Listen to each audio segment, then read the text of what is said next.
comment ces tribunaux ecclésiastiques ont-ils évolué au cours de l'histoire? Alors en fait, d'abord dans un mouvement ascendant, parce qu'au fur et à mesure que l'Église se structurait, de façon stable, elle a mis en place ces juridictions.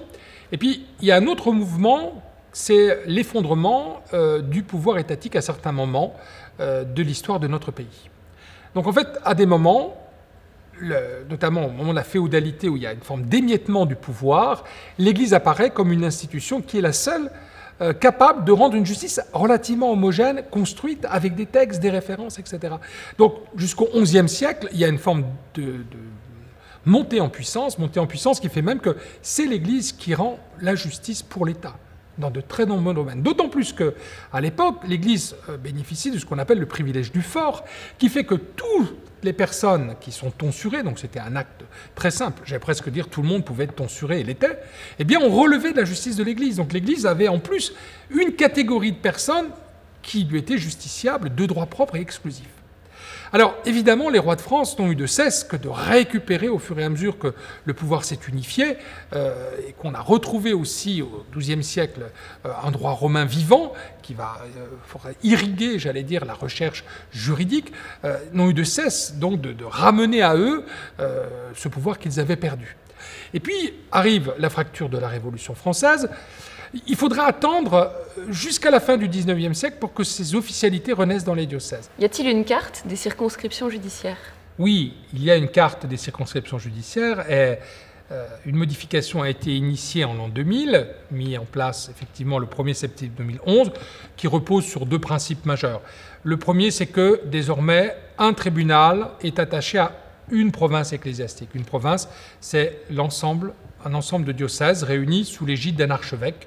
Pour prendre un exemple, province ecclésiastique de Besançon, c'est les 3 diocèses lorrains qui ne relèvent pas du concordat et les 3 diocèses franc-comtois.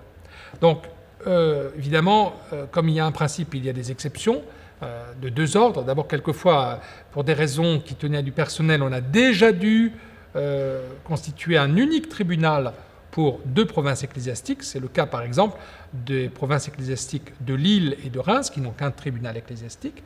Ou alors, d'autres cas, comme celui de Paris, où parce qu'il y a une très grande population, 10 millions, donc un tribunal qui fonctionne beaucoup, on a conservé 2 tribunaux ecclésiastiques, un en première instance, un en deuxième instance.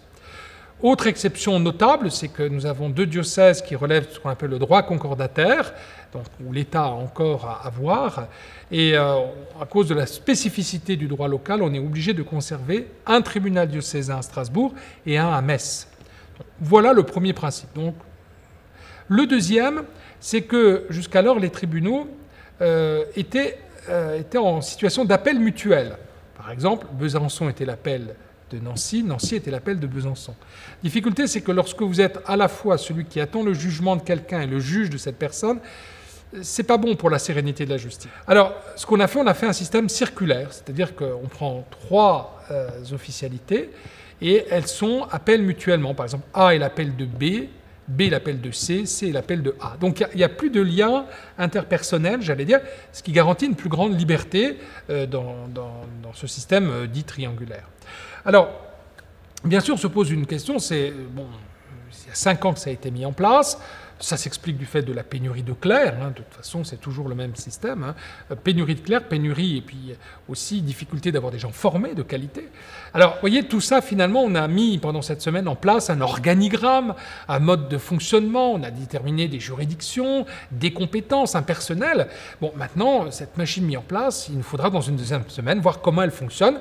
On va le faire de façon dynamique à travers 2 procédures majeures, la procédure de constat de nullité de mariage, qui est la plus répandue et la plus connue, et puis à la fois aussi une procédure qui tient à la matière pénale de l'Église. Merci beaucoup.